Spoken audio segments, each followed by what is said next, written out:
Welcome to the Canadian Institute of Forestry's National Electronic Lecture Program. My name is Sharon Yang, and I'll be hosting today's session.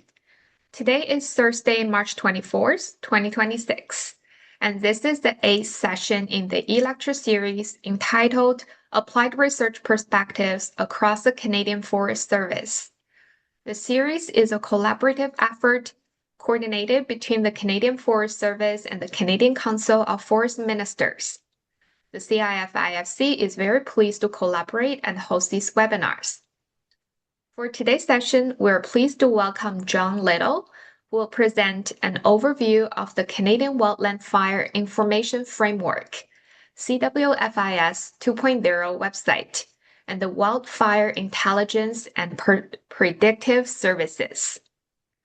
To begin, John Little is a Fire Information Manager with Natural Resources Canada's Wildfire Intelligence and Predictive Services, with a background in Geographic Information Systems and Data Service Management. He works to design, develop, and manage data products and services for the Canadian Wildfire Information System. Although he's not presenting today, I would also like to acknowledge Brett Moore, Fire Response Manager within the Wildfire Intelligence and Predictive Services Group. Brett has spent his entire professional career in wildfire, starting as a firefighter, then moving into post-fire forest restoration, and now working in fire modeling and support services. As a manager of the support group within WIPS, he focuses on improving tools for wildfire support activities, including fire growth modeling and long-term analytics. With that, I will now pass it over to John to begin today's presentation. Okay, thank you, Sharon. As Sharon mentioned, I have a background in GIS and data service management, and for the last 25 years, I've been with CFS. I've worked to plan and develop and manage data products and services as delivered through the CWFIS website. I also work on the development and integration of national data standards to support wildfire information sharing in collaboration with the Canadian Interagency Forest Fire Center and Canadian Fire Management Agencies. So I work out of the Northern Forestry Center in Edmonton. So before we begin, I'd like to acknowledge that I'm joining you today from Treaty 6 territory, the traditional lands of the First Nation and Métis people. Treaty 6 is a traditional meeting and gathering place for many Indigenous peoples, including the Cree, Saulteaux, Blackfoot, Métis, Nakota Sioux, and Dene. And I invite you to take a moment to reflect on the Indigenous lands you are joining from. So I wanted to start off first by acknowledging that I work with a very talented team within Natural Resources Canada, Canadian Forest Service, who all work together to improve how we provide information to the public, as well as support provincial and territorial agencies in wildland fire management, policy, research, and operations. Everything I'll be talking to you about today has a very devoted team behind it. So today I'm here to give you a bit of an overview of the Canadian Wildland Fire Information Framework, which I'll refer to as either CWFIF or simply the framework. I'll also give an overview of the Canadian Wildland Fire Information System, better known as the CWFIS website, and the Wildfire Intelligence and Predictive Services, or WIPS, and demonstrate how these are all connected to help deliver services to Canadians. Also, the timing for this presentation is very appropriate because we're about to release a major update to the CWFIS website on April 1st. So I'll take you on a bit of a canned web tour of the new site and highlight some of the new features and functionality. See if I can advance. Okay. So I'd like to start off with a quick overview of wildfire management and wildfire trends in Canada. Canada's wildfire management system has 4 levels. The provinces and territories manage fire suppression, fire management, risk mitigation, and emergency response. The federal government, where I sit, deal with national emergency management, fire research, technical expertise, national reporting, public safety, and international agreements. The Canadian Interagency Forest Fire Center, or CIF-IFC, provides support and coordinates resource exchange. The Canadian Council of Forest Ministers, CCFM, manage collaboration on forestry-related matters and provide strategic and policy advice on national fire management issues. Also, Indigenous peoples play a critical role in wildland fire management in Canada through Indigenous-led fire stewardship, including cultural burning, participation in wildfire response and suppression, and collaboration with provincial and territorial agencies to reduce wildfire risk and improve landscape resilience.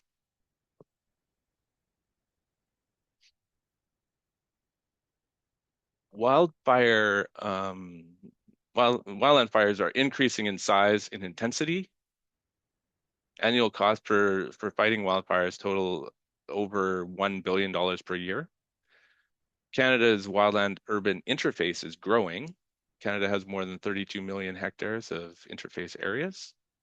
Wildfire has a tremendous impact on people, obviously. Thousands of people evacuated due to wildland fire and smoke each year, affecting physical and mental health, damaged infrastructure, economic disruption. Demands on resources are often beyond natural capacity. National and international resource sharing is an annual requirement. And Indigenous and remote communities are at great risk. 80% of Indigenous communities are located in the forest areas. So based on 30-year averages derived from Canadian National Fire Database and National Burned Area Composite, about 6,500 fires occur each year, burning about 2.7 million hectares. As you can maybe see on the chart here, there's large variability year to year in area burned. Also shown, a very small number of large fires are responsible for most of the area burned. About half fires are lightning caused, but these account for about 90% of the area burned. This slide does not yet capture information from last year. So in 2025, about 6,100 fires burned, about 7.3 million hectares, well above average. So much of what I've shared with you so far touches on the needs and requirements for fire information and data. This fire data is considered a natural a resource that's necessary for management and operations and reporting, and therefore requires appropriate data management. So the Canadian Wildland Fire Information Framework, a major project that we've worked to develop in 2019, is the platform that manages and provides all the fire data to support the Government of Canada's role in providing information, as well as support fire research and development. The framework has been developed in close collaboration with provincial and territorial fire management agencies and CIF-IFC. The framework is a modernized expansion of the legacy CWFIS data processes. It's cloud-based, resilient and reliable, built upon service-oriented architecture, uses Open Geospatial Consortium or OGC standard, and focused on interoperability. The graphic on the bottom right shows the upstream data sources that are flowing into the framework, such as reported fires from fire management agencies, weather data from Environment and Climate Change Canada, as well as agency stations, hotspots detected from satellites, and much more. So once all the raw source data is within the framework, it's then managed and transformed based on standards, and then it's provided out as data services to various clients. And the CWFIS website is one of those clients, as it delivers the products and service out to public in the form of maps and reports and statistics and data services. So here is a list of the data themes and associated data products and services. So most services are available as OGC web services, delivered as web map, feature, and coverage services. and they're available as downloadable files. So weather data products focus on weather and climate and include station data and inputs to the Canadian Forest Fire Danger Rating System. Fire weather data products include current, historical, forecast, fire weather data index system output.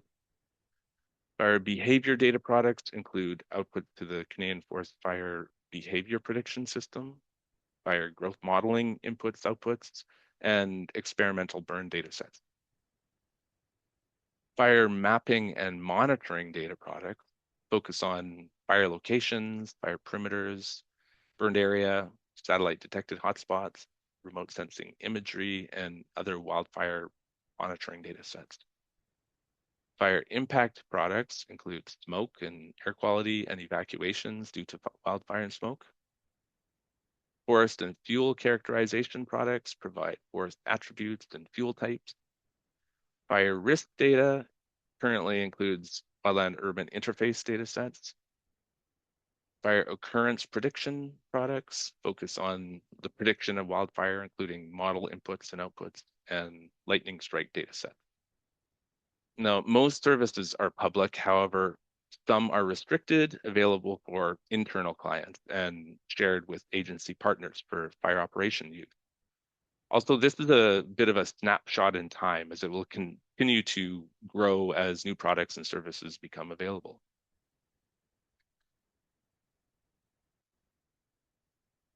So this is the CWFIS website is the public face of the framework and provides information derived from those services that are managed within the framework.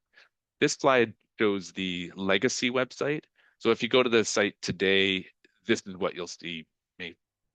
These aspects are what you'll see, but this will be soon changing as of April 1st. The CWFIS website has been around in some form for over 30 years and provides national wildland fire information and data services focused on fire conditions and fire occurrence to a wide range of users, including public and emergency management partners.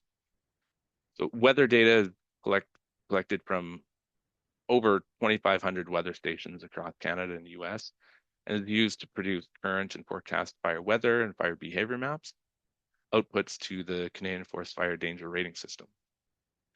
Seasonal and monthly forecasts have been produced at the beginning of each month, April through September.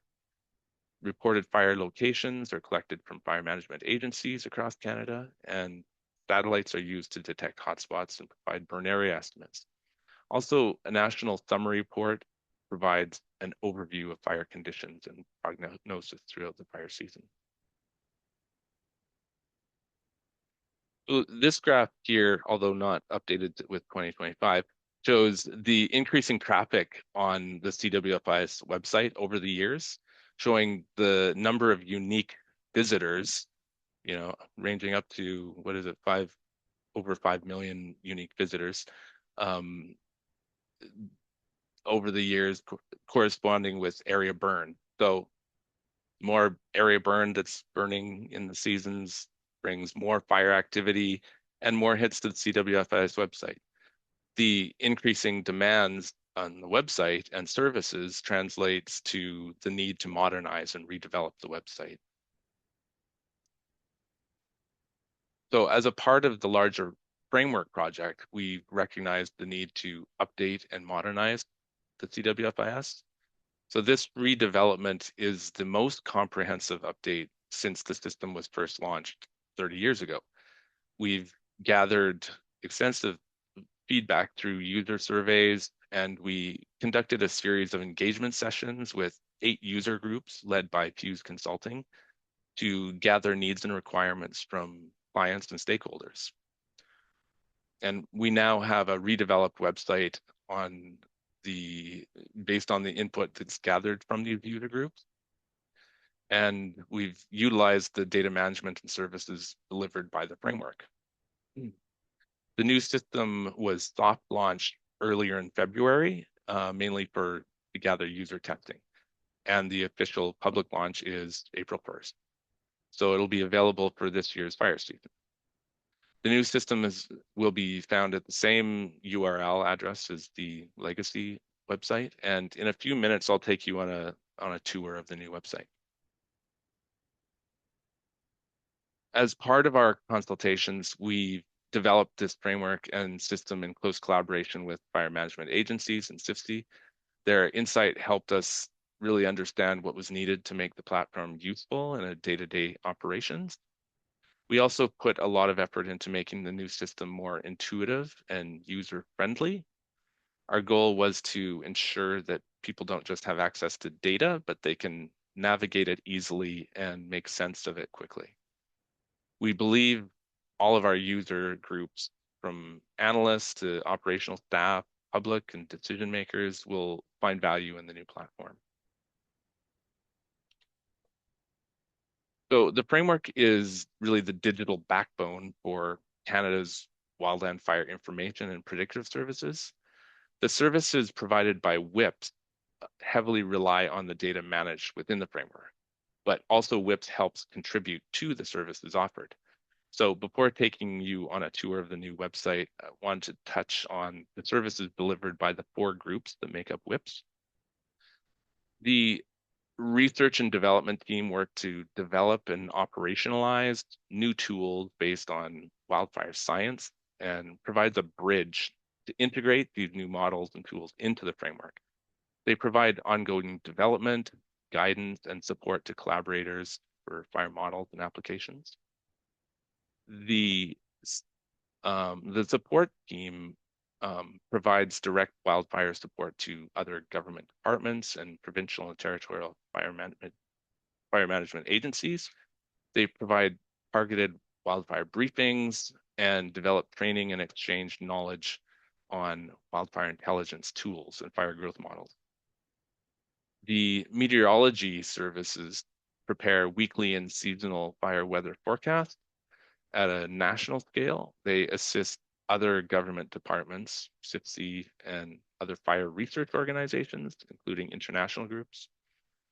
They develop and maintain weather data processing that supports the CWFIS and the framework, and help to plan new product development.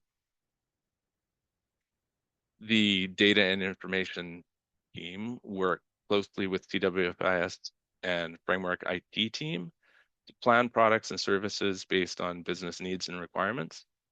And we respond to data requests and media inquiries about wildfire and provide weekly national situation reporting about wildfires in Canada. So the WIPS and CWFIS framework web teams work very closely together to deliver a range of services to Canadians. So now, with all that said, I'll take you on a bit of a canned tour of the new CWFIS 2.0 website. This walkthrough will highlight some of the new features and functionality and the improvements to navigation and map tools, and the updates to the framework data services. The overall website has been designed with layers of complexity, providing very general to very detailed information, which has been recommended through our user engagement. Throughout the site, users can move from very general to more detailed information based on their own needs and requirements. The site is available in both French and English and mobile platforms and follows Government Canada accessibility standards.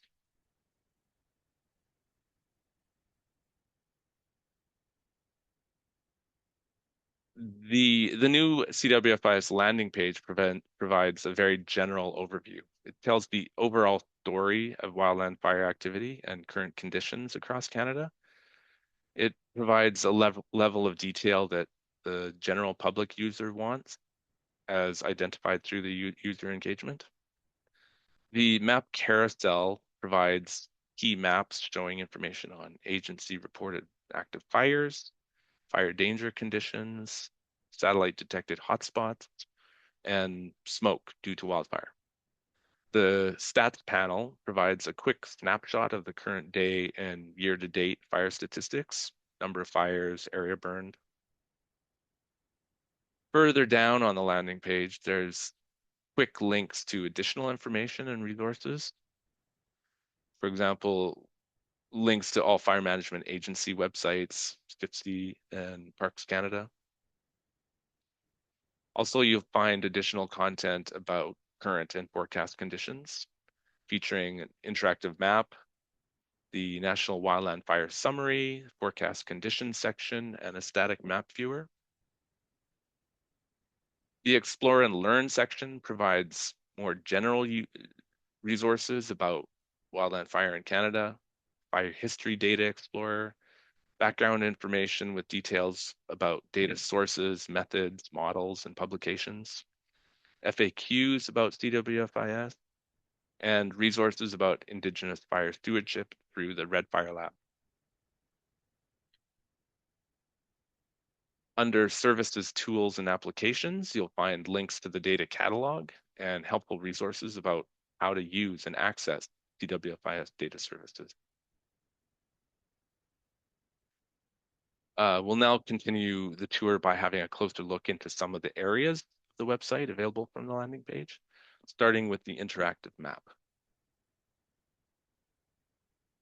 The interactive map has been historically the most popular page on the legacy system since we first added the interactive map in the mid-2000s. It's built on OpenLayers, an open source web mapping library, and this version includes several new and improved features and functionality that we'll highlight here. The map includes all the standard tools and functionality that one would expect in an interactive map, but we've added a new tool for measuring distance and area, a key map to help identify where you are in the map of Canada, new search capability to quickly zoom to your region of interest. We've added a new tool for creating and exporting a custom map, which we'll have a look at shortly. Also, the improved date controller, or calendar view, allows users to easily switch from the default current day view to conditions for previous dates or 14-day forecast conditions.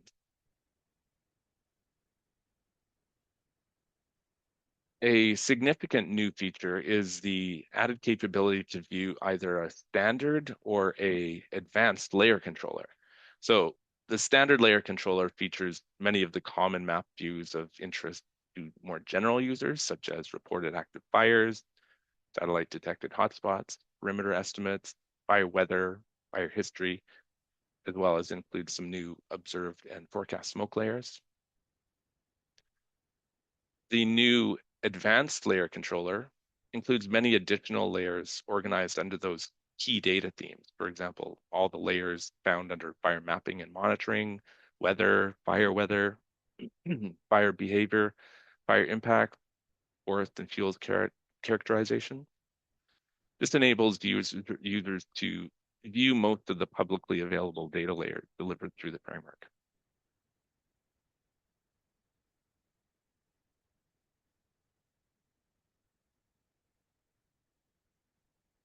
Now we'll take a deeper look into some of the capabilities of the map. Using the date selector, we'll take a look back at a random August 11th, 2025. You'll notice that all the currently selected layers will be updated to reflect the conditions for that selected date.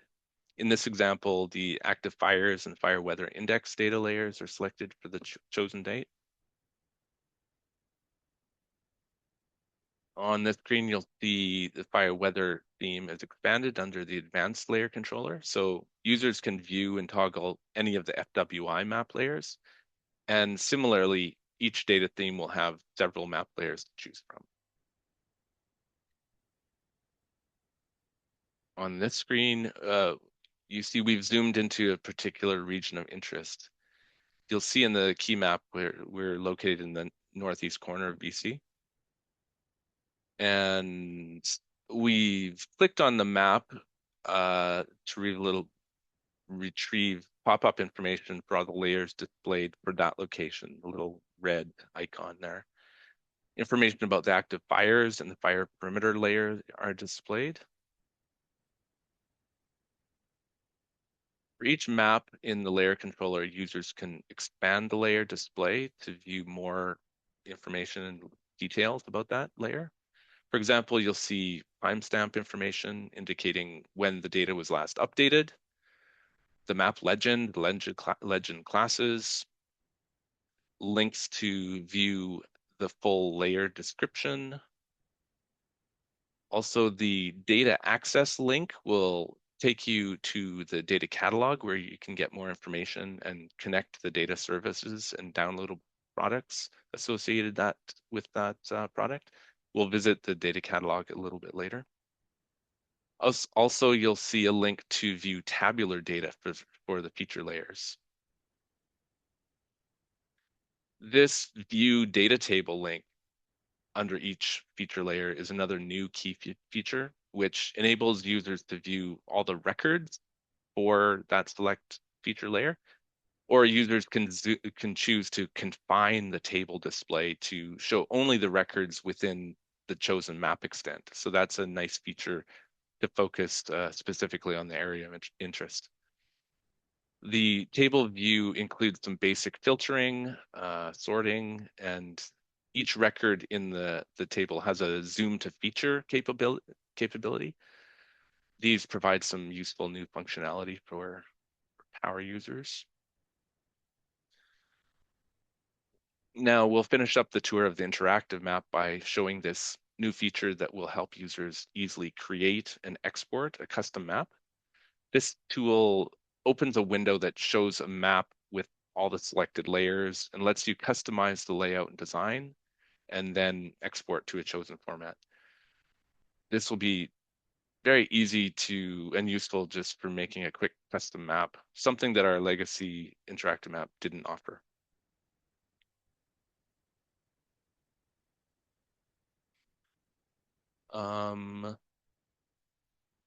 So jumping back out to landing page, we'll now take a quick look at the National Wildland Fire Summary page. The National Wildland Fire Summary page is a major improvement from the legacy CWFIS, which included a situation report updated only once a week. So this new summary page now provides the most current information on wildland fire situation, dynamically available from and updated from source data managed within the framework. The report page includes key maps, summary stats, charts, data in tables, and more. Fire stats information is updated hourly based on the reported fires data retrieved from fire management agencies. The report also includes a narrative summary that's updated weekly, providing a summary and prognosis of the upcoming week as prepared by the WIPS meteorology team. The summary page also enables date control for users to view conditions for whatever select date, current, past, future forecasts. The summary report will show information year round, but in the off season, an end of season report will show details summarizing the most recent fire season.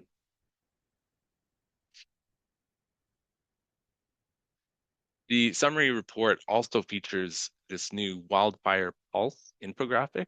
It's a one-page summary giving a quick snapshot of conditions for a particular day, including year-to-date statistics and historical averages. And also the end of season infographic provides a one-page summary for the most recent fire season. So jumping back out to the landing page, we'll now take a quick look at the forecast conditions page. This page includes short and extended term forecast maps for fire conditions for the next 14 days. This section will also include the new and improved monthly seasonal forecast maps. A forecast for this upcoming fire season will be available here on April 7th, so stay tuned for that. We also plan to include surface smoke PM 2.5 forecasts and additional content in our next development phase. So we'll now jump over to the static map viewer. This section enables users to browse and compare maps from available data services, view and compare historical, current, future maps, and it can load up to 10 maps and all available for export. And going back to the landing page, we'll end our tour looking at the new data catalog and the information we provide about the CWFIS framework data services. The new data catalog is another big improvement from our legacy site because our legacy CWFIS data mart featured only a very limited number of advertised data products, focusing on fire history and just sort of the current day situation.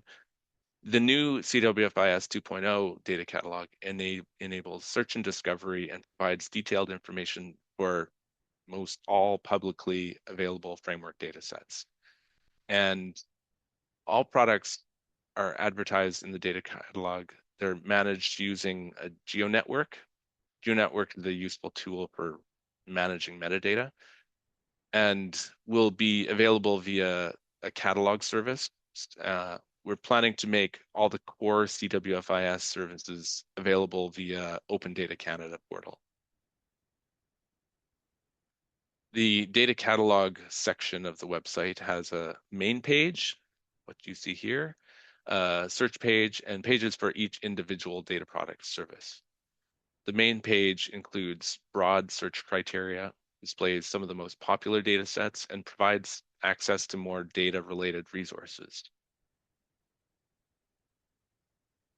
The search and list view provides access to all published data sets, enables filtering to refine your search by theme, by spatial representation, update frequency, format, and resource type. So from here, you can select any of the products listed to learn more. And the data detail view pages provide descriptions and supplemental information and list all of the relevant resources to view, access, and download the data or connect to services.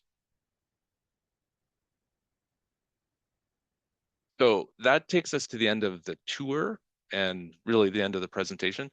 I've included a handful of helpful resources here, and I'm just going to show you what. So here are a few resources that I can perhaps share a link to here. There's the what's new in CWFIS 2.0. So this basically covers a lot of what I've talked about here today. Background, key features and functionality, just goes through all of the what's new on the CWFIS and provides some resources. The data placemat view provides a quick reference to most of the core services. The provides access to a bunch of resources and links, and it's a bit of a one-page summary of all the data products and services associated with each theme. It provides the layer names if you're connecting to the services through the geo server, or provides the links to the downloadable files, provides links to the metadata within the data catalog. Excuse me. And also to go along with the data products and services, there's this access how to resource providing a lot of information guiding users how to access data services, whether that's connecting directly to the GeoServer services through the OGC standards, or how to access through the downloadable files. It also provides information about how to sort of customize the request. Many of our data services, you are able to, instead of accessing the entire country, you can refine searches by both space and time within the query. So it provides information on some of that. So that is all for my presentation. So I invite you to questions. And I guess I should also mention that Brett Moore is here, available to, if there's questions about more of the WIPS services, operational services, he would be available to help respond to those, I believe. So, thank you, everyone. Thank you so much, John, for the great presentation and showing us how the CWFIS 2.0 website works. We'll now move into the Q&A portion of the session. John, I think we received one question in the chat. The participant wants to know, are any of these services provided through ArcGIS Online? Well, the services, I don't know if the services are published through ArcGIS Online, but the services would be able to be brought into ArcGIS. They're all standard OGC compliant, so you should be able to tap into them. Information about how to connect to those is available through that how to use and access resource. Yeah. Is there, like, this is my question, are there opportunities for researchers or organizations to contribute data?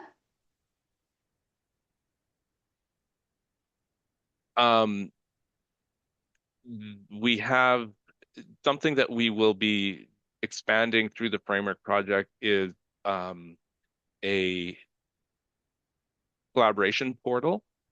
And so that will give the opportunity for fire community to contribute to work on new science and new tools. And there's a process, obviously, governance that kind of dictates, steers how these new science and tools get become available through the framework. But yes, the collaboration portal will be that forum for that type of development, primarily through fire research and agency operations. Thank you, John. I'll stay tuned for that. Seems like we have. Is this a question or comment in the Q&A pod? I'll just read it out.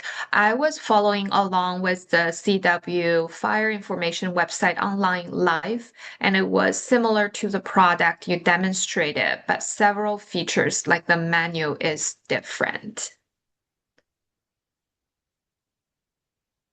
Any comments, John? Okay, well, as mentioned, the current, if you go to the URL currently, it's the legacy website that is available. The new website will be available on April 1st. So if that is what the participant is referring to. Otherwise, we did provide a user session a couple weeks ago. We presented a very similar walkthrough as what I just went through here. And at that, within that session, we gave users opportunity to view our production mode version.